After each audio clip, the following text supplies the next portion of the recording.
اس زبان کو محفوظ رکھنا، اس کی حفاظت کرنا۔ میرے نبی پاک صلی اللہ تعالی علیہ وآلہ وسلم نے فرمایا ہے اس زبان کے متعلق، حضور علیہ الصلوۃ والسلام نے فرمایا تم مجھے گارنٹی دو زبان کی، فرمایا مجھے زبان کی اور شرمگاہ کی گارنٹی دے دو، تم مجھے میرے ساتھ وعدہ کرو کہ شرمگاہ کا اور زبان کا غلط استعمال نہیں کرو گے، تم مجھے گارنٹی دے دو میں تمہارا رسول ہو کے تمہیں جنت کی ٹکٹ دے دیتا ہوں، تمہیں گارنٹی ہے میری طرف سے، اس کا صحیح استعمال کرو، غلط استعمال نہ کرو۔ بڑا شوق ہے لوگوں کو بولنے کا، ہر آدمی تجزیہ نگار، اب یقین کریں ہر آدمی تبصرہ نگار ہے۔ کسی محفل میں آپ بیٹھ جائیں، شاید ہی ہے کوئی آپ کو بولنے کا موقع دے، ایک کی بات مکمل نہیں ہوتی دوسرا کہتا ہے تجھے نہیں پتا مجھے تجھ سے زیادہ پتا ہے، تیسرا اس سے زیادہ۔ گھروں میں بحث ہوتی ہے، گھروں میں بحث، یہاں تک حال خراب ہے کہ ابا جی اور صاحبزادہ جی کی بحث ہوتی ہے۔ میرے رسول پاک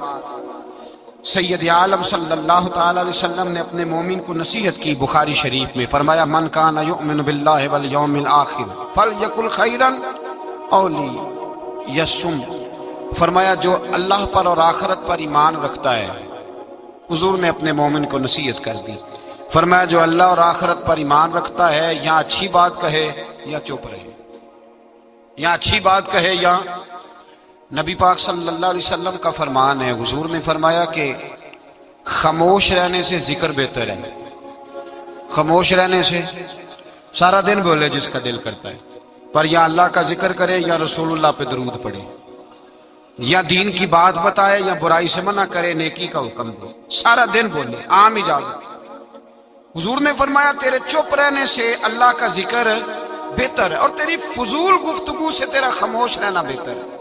لا یعنی باتیں، مبہم باتیں جن کا کوئی تعلق نہیں، جن کی کوئی ضرورت نہیں، سارا دن ان پر بحث ہے، سارا دن اس پر گفتگو ہے۔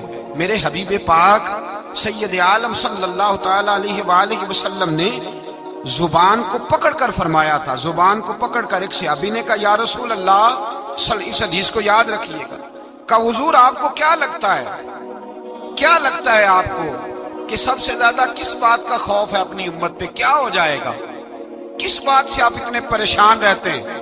تو نبی کریم علیہ السلام نے زبان اقدس کو ہاتھوں سے پکڑ لیا، فرمایا تمہارے وجود کے اس حصے سے مجھے بڑا ڈر لگتا ہے، یہ جو تمہارے وجود میں زبان ہے نا، چھوٹا سا ٹکڑا، اس حصے سے مجھے بڑا۔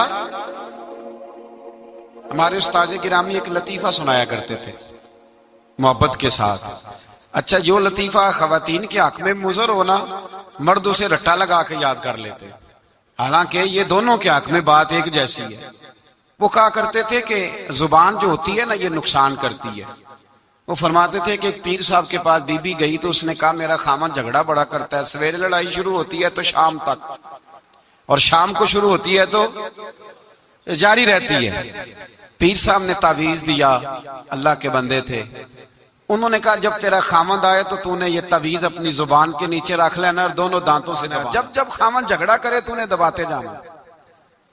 وہ آئی 15 دن کے بعد مٹھائی کا ڈبہ لے کے، کہنے لگی صاحب لڑائی ختم ہو گئی ہے، جھگڑا ختم ہو گیا ہے۔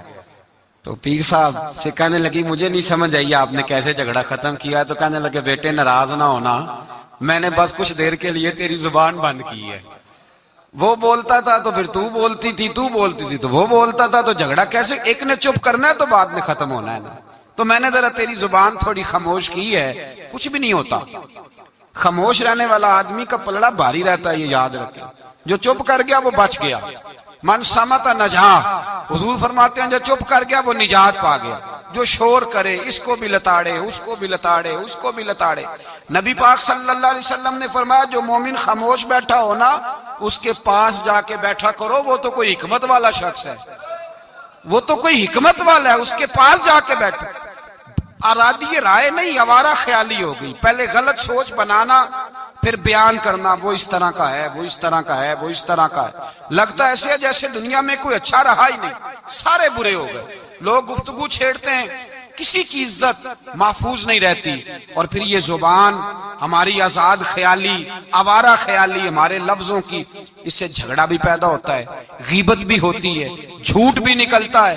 جو آدمی زیادہ باتیں کرتا ہے وہ لوگوں کے راز بھی بیان کرتا ہے، وہ بہت ساری خطاؤں کا پتلا بن جاتا ہے. اور نبی پاک سید عالم صلی اللہ تعالی علیہ وسلم نے جب اس کو بیان کیا تو حضور نے فرمایا یاد رکھو، باتیں زیادہ نہ کرو، سوچ کے بولا کرو، تولا کرو تم کیا کہہ رہے ہو، اپنے لفظوں پر غور کیا کرو. یا رسول اللہ صلی اللہ علیہ وسلم اس کی بھی تاکید ہے. تو میرے نبی پاک صلی اللہ علیہ وسلم نے فرمایا کبھی بولتے بولتے بات کرتے تمہیں پتہ ہی نہیں ہوتا، تمہاری زبان سے ایسا اچھا جملہ نکلتا ہے کہ رب تمہارے اس جملے کی وجہ سے تمہارے لیے جنت کا فیصلہ فرما دیتا ہے. اور حضور نے دوسرا پہلو بھی بیان کیا، فرمایا سوچا کرو، بات کرتے وقت سوچا کرو، غور کیا کرو، خیال کیا کرو. کبھی تمہاری زبان سے ایسا جملہ نکلتا ہے، ایسا فکرہ نکلتا ہے، ایسا فکرہ تمہیں نہیں پتا ہوتا تم کیا کہہ گئے ہو، لیکن اس ایک جملے کی وجہ سے رب تمہارے لیے جہنم کا فیصلہ کر دیتا ہے، جہنم کا.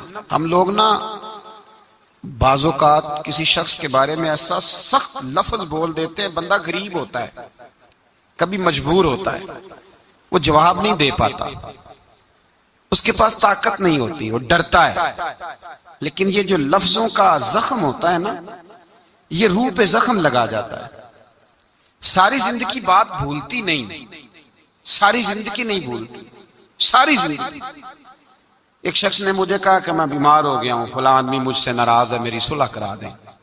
زندگی کا پتہ نہیں. میں نے ان سے گزارش کی، میں نے کہا یار صلح کر لیں. وہ کہہ رہا ہے، کہنے لگے میں آپ کے کہنے پہ صلح کر لیتا ہوں، لیکن جو لفظ اس نے کہے تھے وہ مجھے بھولتے نہیں. وہ جملے میری آنکھوں کے سامنے، اس کو نہیں کہنے چاہیے. اس نے میری والدہ کے بارے میں، میرے والد کے بارے میں، میرے بھائی کے بارے میں، میرے بارے میں، فلاں کے بارے میں، میرے خاندان کے بارے میں، اس کے لفظوں کی وہ کڑواہٹ اب بھی جب وہ سامنے آتا ہے تو وہ لفظوں کی کڑواہٹ مجھے بھولتی نہیں، وہ میرے لیے سہانے روح ہو گئی. اگرچہ بھول جانا چاہیے، حکم شرع یہی ہے، لیکن لفظوں کے اندر جو سختی ہوتی ہے، جملوں کے اندر جو تلخی ہوتی ہے، وہ انسان کو کبھی بھولتی نہیں. وقت گزر جاتا ہے، ہم تھوڑی دیر کے لیے اپنی زبان کو اگر قابو میں رکھ لیں، پابندی لگا لیں، کچھ دیر کے لیے اپنے اوپر کنٹرول کر لیں، تو ہو سکتا ہے بہت ساری روحوں کو ہم گھائل کرنے سے بچ جائیں. میرے نبی پاک سید عالم صلی اللہ تعالی علیہ وسلم نے کبھی کسی شخص کی سخت گفتگو کے جواب میں بھی سخت جملہ نہیں بولا. سخت بات نہیں حضور کہتے، نرم گفتگو کرتے، نرم بات کرتے. اور جب بات کرتے تھے صحابہ کہتے ہیں شدید. ایک بندہ جمعے والے دن آیا تو وہ چلنے لگا، چلتا چلتا بہت سارے لوگوں کو کراس کرتا آگے آیا.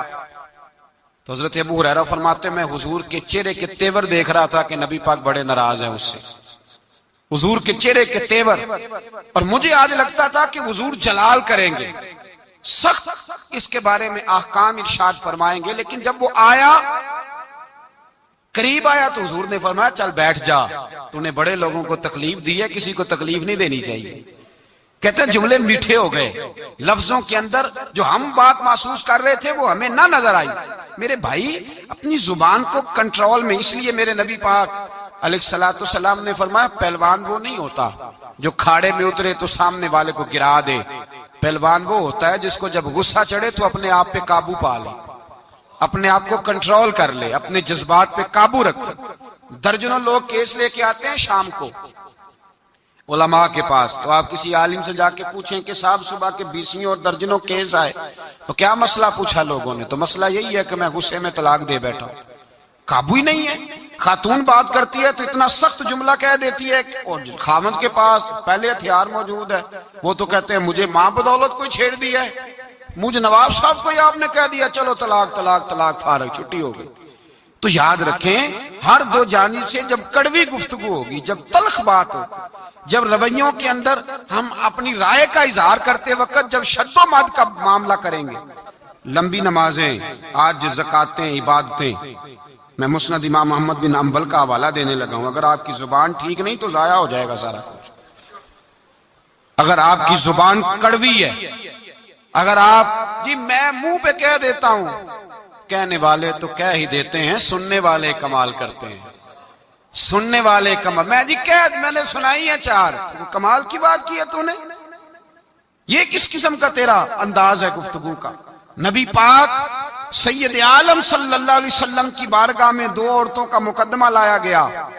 یا رسول اللہ صلی اللہ علیہ وسلم، ایک عورت نماز پڑھتی ہے، صدقہ کرتی ہے، عبادت گزار ہے، لیکن حضور زبان اس کی ٹھیک نہیں، تلخ بولتی ہے، رویہ ترش ہے، اپنی گفتگو کے اندر وہ لوگوں کی بے عزتی کر دیتی ہے، رسوائیاں کرتی ہے، دل توڑتی ہے. اللہ کے رسول نے فرمایا جہنمی ہے وہ بیوی. صدقے کدھر گئے؟ نمازیں کدھر گئیں؟ کہتے بس زبان کی تیز ہے. تو یہ زبان ہی تو ہے جو تباہی کرتی ہے.